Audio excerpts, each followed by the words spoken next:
Mungu anatoa tangazo kwa Ibrahimu. Ukisoma kwenye mstari wa kwanza sura ya 12, tangazo la Mungu juu ya baraka kwa Ibrahimu lilitolewa kabla hajaondoka kwenye nchi ya baba yake. Yaani Mungu alikuwa ametangaza kumbariki Ibrahimu.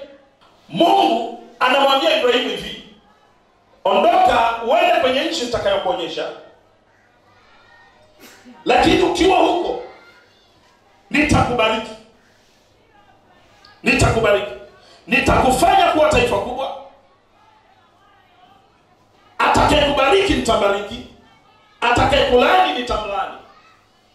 Ibrahimu akawa mtiifu na akafanya hivyo. Akawa mtiifu na akafanya hivyo. Bwana Yesu atusaidie.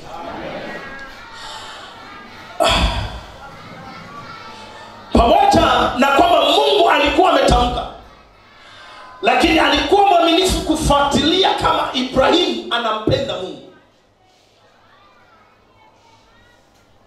Pamoja na kwamba amezungumza na ameahidi Ibrahimu, ameshazitangaza zile baraka tayari, Mungu alikuwa mwaminifu na mwangalifu kuangalia nyendo za Ibrahimu kama anampenda. Ndio maana ukisoma Mwanzo sura 22 ule mstari wa kwanza, unaona jaribio la Ibrahimu kumtoa mwanawe wa pekee. Kwanza amekaa muda, wakati Mungu anamwambia Ibrahimu, alikuwa anazungumza kwa habari ya kumbariki juu ya uzao, na yule mtoto walimngoja miaka ya kutosha. Maana katika kusubiri na kungoja, alikuwa ni mapito na vipimo vya Mungu kama Ibrahimu bado anampenda Mungu. Maana ni hivi, Mungu anaweza akatangaza baraka, akatangaza promotion, akatangaza kukuinua, akatangaza kukuponya, lakini anataka jiridhishe kama unampenda. Mungu alitangaza kumbariki Ibrahimu, na alipomaliza kutangaza akaacha nafasi, akaacha muda, akaacha mitihani, akaacha aone kama ndani yako uko mvumilivu. Ilifika mahali Ibrahimu hata swala la kuvumilia kwamba atapata mtoto kwake ikawa ni shida, kati yake na mke wake ikawa tatizo, mpaka wakashauriana aende nyumba ndogo. Ni moja ya changamoto ambazo alizipitia mzee Ibrahimu, ingawa Mungu alikuwa ametangaza baraka.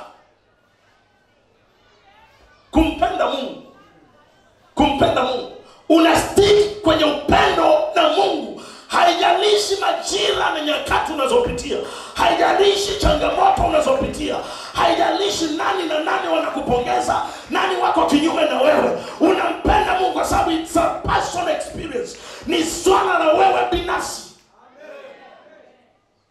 Usimpende Mungu kwa ujumla. Mpende Mungu kwa sababu ya alizungumza nini na wewe. Usipunguze spidi yako kwa sababu ya akina nani unakutana nao njiani. Ibrahimu wakati anaondoka, Mungu hakumwambia aondoke na mtu. Ndio mmoja ya majaribio. Na mimi ninaelewa inavyogharimu kubeba mtu asiyekuwa kwenye tamko. Ninaielewa. Naweza nisizungumze sana mbele yenu, lakini naielewa. Ina maumivu kuliko maelezo. Wewe beba tu hata mke asiyekuwa kwenye tamko la Mungu. Huo mziki. Na hasa hakuna namna ya kureverse. Hakuna namna ya kusema unajua watumishi wa Mungu ulikuwa ni mhemko. Nasema ulikuwa ni mhemko, endelea kuhemka baba. Hatuna namna. Watumishi wa Mungu tukisha iloki tumeiloki. Hakuna unakujaje kutuambia sikumsikia vizuri Mungu, kumsikia vizuri ndio unajua zaidi. Unisikilize. Mungu anatamka na Mungu anafanya agano. Kwenye sura ya 22 anasema nimeapa kwa nafsi yangu. Yaani baada ya Mungu kuweka muhuri kwamba Ibrahimu ananipenda, vyovyote iwavyo hajanizuilia mtoto wake wa pekee. Alikuwa tayari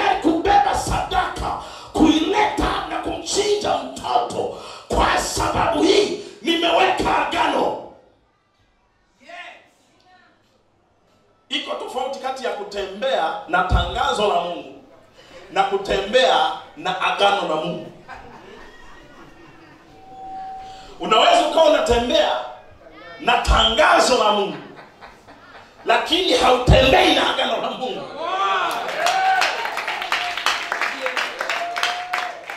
Kuwa kwenye agano manake you are proven, umethibitishwa, umepitia mchakato. Jaribu la kwanza halikukondoa, jaribu la pili halijakondoa, jaribu la tatu halijakondoa, jaribu la nne halijakondoa. Umebaki mwaminifu kwa sauti ya Bwana, umebaki mwaminifu kwenye kumpenda Bwana. Anaweka muhuri katika kubariki nitakubariki. Nimefanya agano mchana wana Bwana, angalia moyo wako, panisha upendo wako kwa Bwana, afanye agano na wewe, agano la kubarikiwa, agano la kutembea kwenye neema, agano la kibali. Unaposimama wakati wowote watu wajua uko kwenye agano. Mambo haya Mungu alikuwa anafanya na mimi wakati ninaomba. Ngoja nizime tu hapa, sika kamewashwa na nani. Wakati ninaomba, Roho Mtakatifu alinipitisha kwenye vitu vingi. Kuna maeneo mengine nilikwama, sio kwa sababu Mungu hakuzungumza. Sikujua namna ya kunyanyua mguu wa kwanza na kuingia. Ninaona chakuzungumza. Kwa sababu Mungu anaweza akatoa tangazo kabisa. Huu mwaka unatakiwa kuoa, au huu mwaka unatakiwa ufungue biashara Kariakoo. Kuna exit strategy na kuna entrance strategy. Ni lazima katika ulimwengu wa roho uelewe mkakati wa namna unavyotoka nchi ya baba yako na unavyoingia kwenye nchi ya ahadi. Ni lazima uelewe ni nani Mungu amemwandaa kutembea na wewe unapotoka nchi ya baba yako kwenda kwenye nchi ambayo, kwenda kwenye Kanaani yako. Kwa sababu si kila mmoja atatembea pamoja na wewe, hasa kama unaelewa kuna agano Mungu anafunga na wewe. Bwana Yesu asifiwe.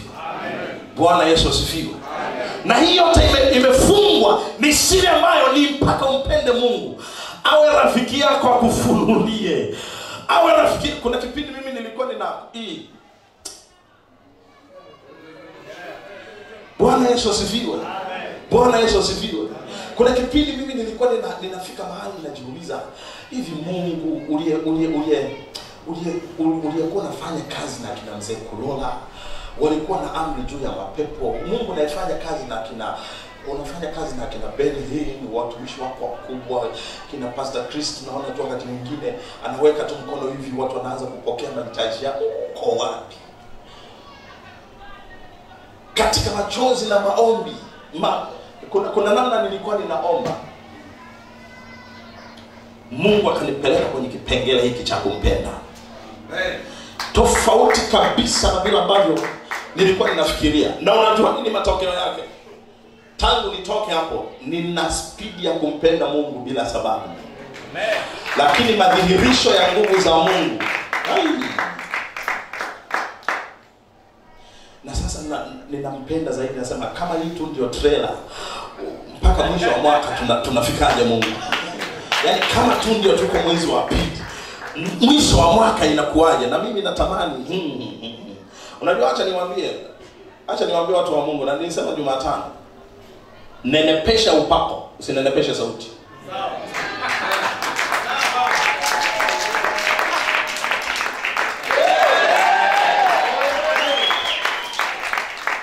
Yaani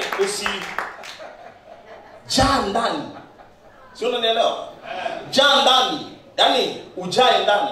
Kiasi ambacho kuna mhubiri mmoja nilikuwa namfuatilia kwenye mtandao, anaombea mtu, yaani mtu ana pepo. Alafu pepo wala hata alikemewe kwa jina la Yesu.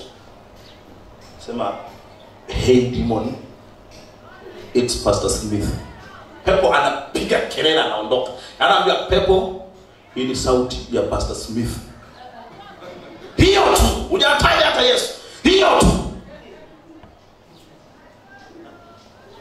kwenda hivyo viwango. Tutasumbuka na manabii na mifagio yao na watu wataenda. Kwa sababu unajua, nilikuwa naambia juzi kwenye kikao watumishi wa Mungu, sema tutayachukia tu haya mandugu, tu perform. Sisi manabii wa kweli tutoe majibu.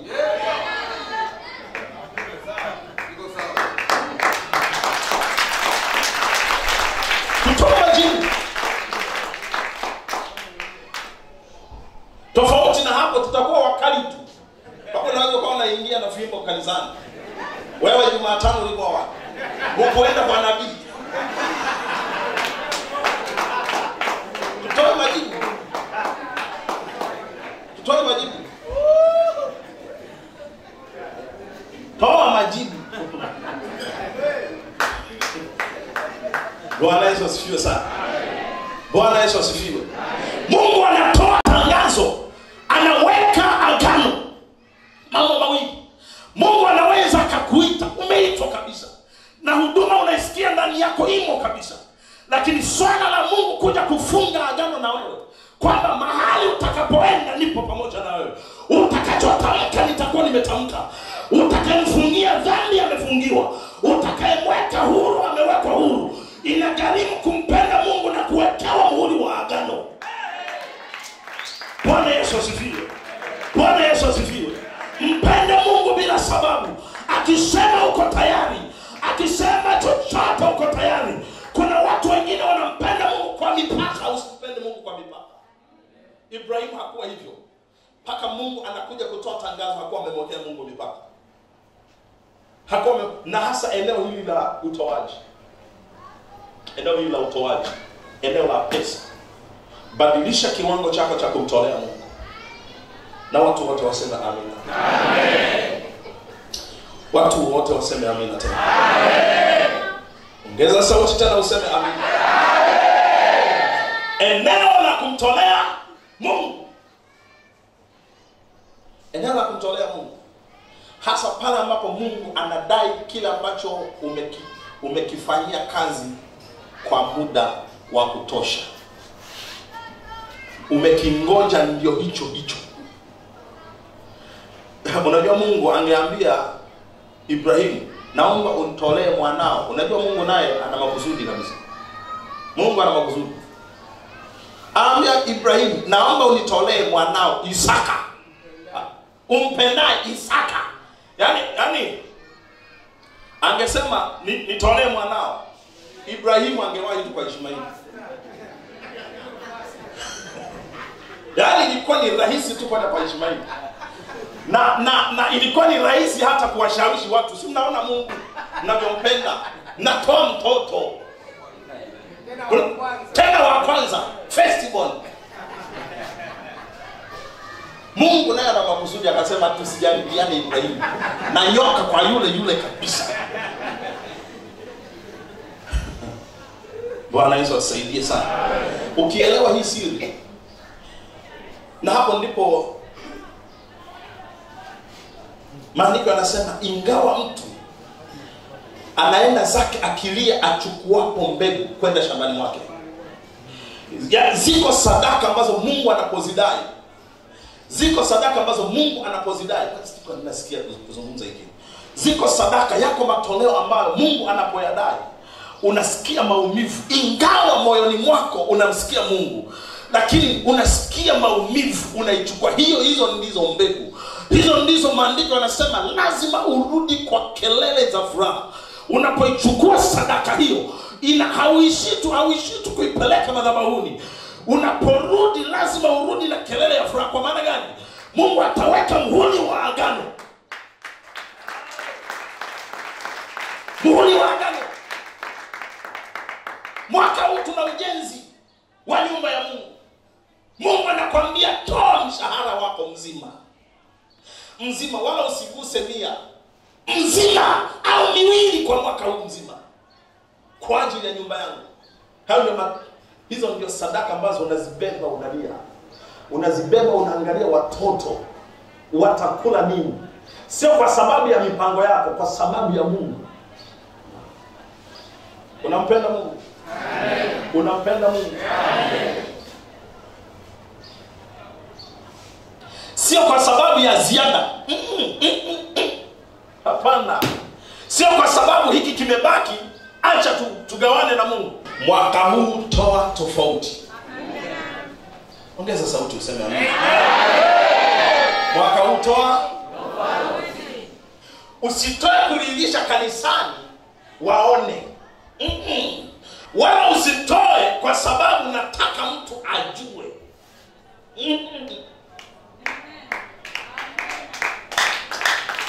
Wakati mwingine unafanya hivi, unakuja tu na payslip. Tumishi wa Mungu, usizungumze chochote kanisani. Mweka milioni 10 kwa ajili ya ujenzi. Fanya kwa kumpenda Mungu. Yaani jidhili, jinyime kwa ajili ya Mungu. Mungu anataka aone kupendwa. Na acha nikwambie hivi, nilisema nadhani Jumatano ama Ijumaa, kwa wale watakaompenda Mungu mwaka huu, Disemba lazima itotofautishe. Hatuwezi kuwa daraja moja, hatuwezi. Lazima kuwepo tofauti. Lazima kuwepo tofauti. Nimemshangaa mimi wakati mwingine, acheni niwaambie tu, nimemshangaa Mungu sana. Namna ambavyo amenifundisha na namna ambavyo naendelea kuwa mwanafunzi kila itwapo leo. Nikiwa nimepitia changamoto kubwa sana mwisho wa mwaka, mwezi wa 12, nilikuwa na changamoto sio nzuri. Nasema mbele za Mungu na mbele ya madhabahu, sio nzuri. Kama mtumishi wa Mungu haikuwa nzuri. Na leo kumtafuta Mungu kaanza kusema na mimi juu ya kumpenda. Tofauti, mwelekeo tofauti kabisa na kilichonipeleka mlimani. Na unajua pamoja na kuona Mungu anafanya kazi pamoja na mimi. Mtumishi wa Mungu rafiki yangu tu mmoja yuko Geita. Mshirika wake akawa amenunua gari.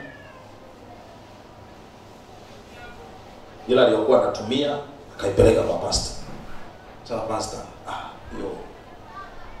badilisha bwana. Akampa gari. Amempa gari, akanipigia simu. Hivi mpango wako wa gari mwaka jana ulikuwaje? Kuna changamoto. Njoo utengeneze hii hapa gari. Inahitaji marekebisho 1, 2, 3. Niliwahi Geita kwenda kuchukua gari.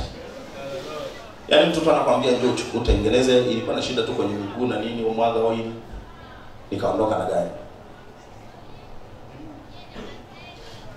Mungu bado anafanya. Mpende tu Mungu. Hautaombea gari. Yaani kuridhika, Mungu akiridhika anakupa haja ya moyo wako. Ndio maana anasema hivi, ili furaha yangu ikae ndani yenu na furaha yenu ipate kutimilizwa. Ndivyo tulivyosoma kwenye Yohana. Yaani tunapodumu kwenye kumpenda Mungu, Mungu anaachilia furaha yake ndani yetu. Na furaha yetu inatimilizwa. Ndugu anaongea kwa uchungu. Yaani kuna saa aliona kuja pale kanisani. Tumishi wa Mungu anafanya kazi kubwa lakini hamna. Hii. Bwana Yesu asifiwe sana. Amen. Hebu jiandae mwaka huu ufanye tofauti. Umefanya sana kwa Mungu, mwaka huu jiandae ufanye tofauti. Tuna mifano ya watu wengi kwenye maandiko, muda hautoshi, waliokuwa wanampenda Mungu na walitoa mali zao, zilirudi kwa faida. Sina neno chokizungumza. Amen. Nenda kasome mistari hii itakusaidia. Tunaweza tusisome. Wafalme wa pili sura ya 4 mstari wa 2. Elisha akamwambia, nikufanyie nini? Niambie, una kitu gani nyumbani? Akasema, mimi mjakazi wako sina kitu nyumbani ila chupa ya mafuta.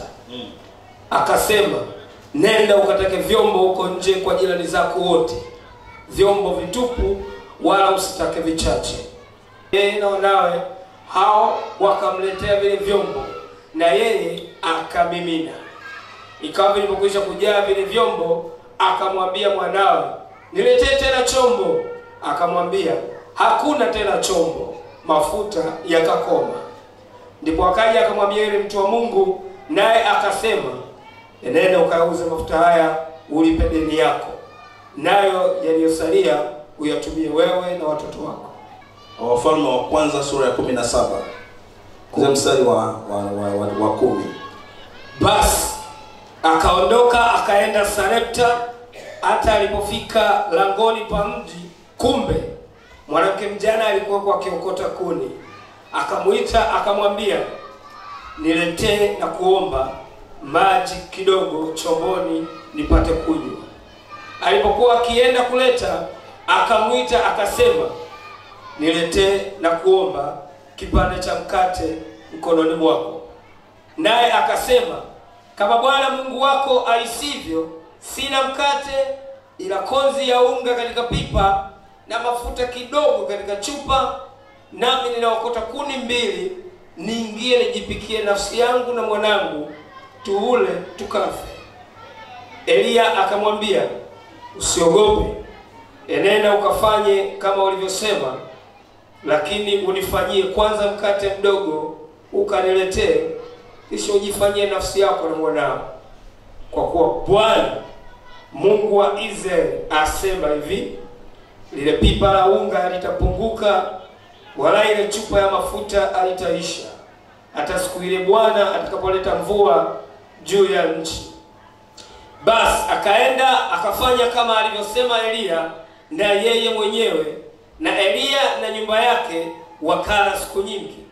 Lile pipa la unga halikupunguka, wala ile chupa ya mafuta haikuisha, sawa sawa na neno la Bwana alilonena kwa kinywa cha Eliya. Bwana Yesu asifiwe sana. Amen. Bwana Yesu asifiwe. Okay, naweza nisieleze zaidi ya hapo. Lakini kusudia kumpenda Mungu na mali zako. Bwana Yesu asifiwe. Kusudia kumpenda Mungu na nini? Ongeza sauti kidogo, sema na mali zangu. Sema na mali zangu. Sema nitampenda Mungu na mali zangu. Usiwe Mkristo ambaye Mungu hana nafasi kwenye mali zako, halafu dai unampenda Mungu. Hamna namna hiyo. Hatuna mfano wa namna hiyo kwenye maandiko. Wana wa Israeli walipokuwa wanatoka Misri, walilazimika kutoka Misri pamoja na vitu. Na Musa akasema hivi, na unajua ugomvi wa Farao na Musa zaidi sana ulikuja kuwa mkubwa pale mwishoni. Farao amewaruhusu kuondoka, lakini wasiondoke na vitu. Farao amewaruhusu kuondoka, lakini wasiondoke na vijana. Nguvu kazi. Kwa ilikuwa ni swala la uchumi wa taifa. Ufalme huu unataka vijana wabaki kwa ajili ya uzalishaji. Kwa hata kama Musa angeruhusiwa kuondoka na vitu, lakini akawaacha vijana, bado Misri ingeendelea tena kuinuka kiuchumi. Farao asingekuwa amepoteza chochote. Mungu anataka tutoke jumla. Tuondoke sisi wenyewe, tuondoke na mali zetu, tuondoke na kila kitu tunachokihitaji kwa ajili ya Bwana. Unakihitaji ndio, lakini Mungu anakihitaji zaidi. Bwana Yesu asifiwe.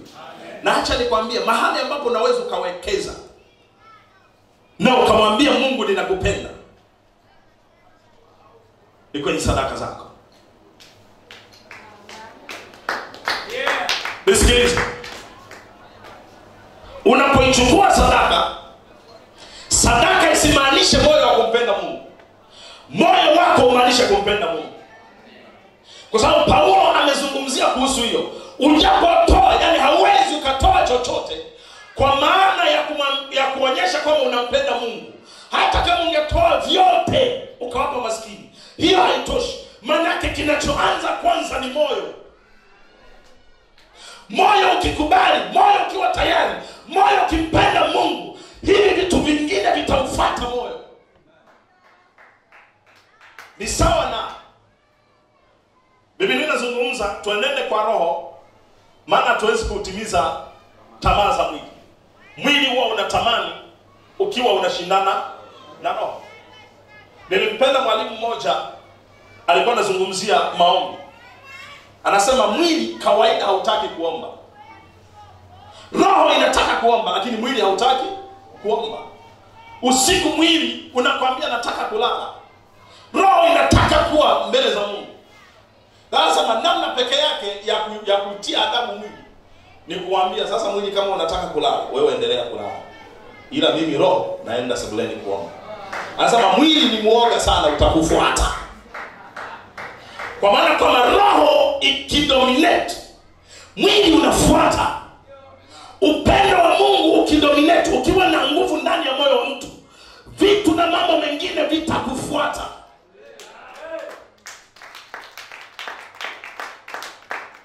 Mpende Mungu. Mpende Mungu. Kuna watu mnatamani kuona nguvu za Mungu pia kwenye maisha yenu na utetezi wa Mungu. Na acha nikwambie, acha nimalizie nisiende kwenye pointi nyingine. Acha nimalizie kusema hivi. Unapoenda kuomba, wakati wewe umelala, wakati wewe umezembea kumpenda Mungu, adui zako hawajalala na hawajazembea. Wakati unafikiri ulimalizana na adui zako ulipofunga zile 3 kavu na 7 kavu. Unisikilize. Wakati unafikiri ulimalizana nao ulipotoa ile dhabihu, adui hawajalala. Shetani alipomjaribu Yesu, maandiko yanazungumza, alipomaliza yale majaribu 3, maandiko yanasema hivi, akamwacha kwa muda. Nenda kasome Luka sura ya 4 mstari wa 4 na kuendelea. Manake vita yetu na shetani ni endelevu. Usije kufikiri umemaliza shetani. Umemponda sawa, pondeka. Usiende kulala ukatulia. Usiende kusherehekea. Bado tu anasaga meno. Anatafuta wapi atapenyea. Anatafuta wapi atalipiza kisasi. Kwani lazima uwe mwanafunzi wa kudumu. Umjifunze Mungu kila itwapo leo. Nilisema Jumatano, nirudie tena. Ongeza hata bidii yako ya kuja kanisani siku za katikati kwenye mafundisho.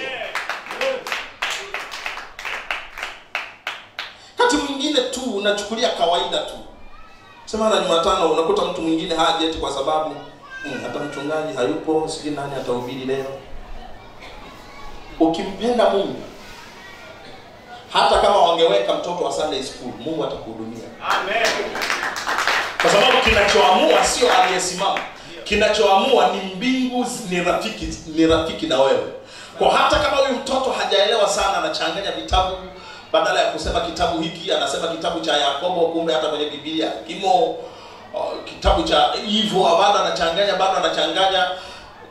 Mungu atakuhudumia wewe kulingana na kiwango chako. Ndio maana iko hivi. Hapa tunaweza tukawa madaraja yote, msomi na asiyesomi. Lakini waulize nje ya mlango, kila mmoja amechukua cha kwake. Ndio kazi ya Roho Mtakatifu. Ukienda shuleni wanawapa madaraja wakiwa wanajua hivi. Mwaka wa kwanza hawezi kuyaelewa haya mambo ya mwaka wa pili. Na mwaka wa pili hawezi kuyaelewa mambo ya mwaka wa tatu. Ndio maana kuna mwaka wa kwanza, wa pili na wa tatu. Hawakupi kozi ya mwaka wa tatu ikiwa mwaka wa kwanza. Si unaelewa vizuri? Lakini Roho Mtakatifu anapotufundisha hakuna cha mwaka wa kwanza, mwaka wa pili, mwaka wa tatu. Wote tunaenda hivyo na tunatoka tumehudumiwa na yeye. Jizoeze, pata muda wa kuwa mbele za Mungu.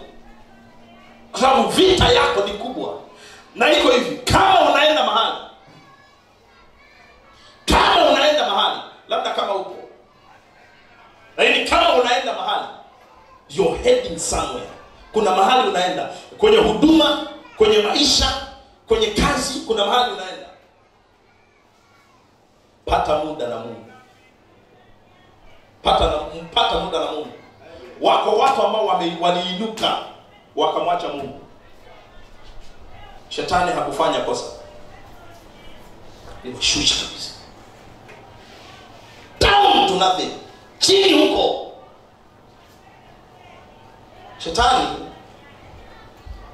yuko tu kando yako. Anaangalia ni wapi utalegeza kamba. Apene hapo. Kumpenda Mungu kunatufanya kuwa marafiki wa Mungu. Kama kuna upendo baina ya mtoto na baba, mtoto akajikuta yuko gerezani, nilitoa mfano huu. Uko gerezani, kitakachompush baba kukufuata Segerea sio kwa sababu ya zile kelele unazopiga gerezani, ni yale mahusiano kati yako na baba. Tumeona hata watoto wengine mzazi hajishughulishi kabisa, anasema yule acha umtengeneze miezi 6 itamsaidia. Huyo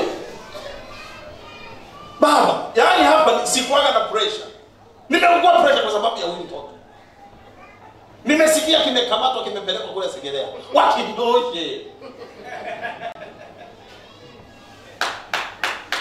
Lakini mzazi ambaye ana ushirika na mtoto, hata ukichelewa tu anakupigia simu, uko wapi? Why home, mama yako amemaliza kupika chakula, njoo tule mwanangu. Tatizo likikutokea, hata kama hauna namna ya kuwasiliana naye, maana yako mambo wakati mwingine ziko nyakati hauwezi hata kuombea. Sio kama umepita kwenye hizo nyakati. Yaani unapita wakati ambao huwezi hata kumwambia kitu Mungu, unaenda unalia. Usifikiri kwamba ni tatizo la kiroho. Huu ni mwili. Kuna maumivu ya mwili. Unaposhindwa kujieleza mbele za Mungu, ule upendo ulionao kwa Mungu na nafasi ambayo Mungu anayo kwako kama baba, utakuvusha.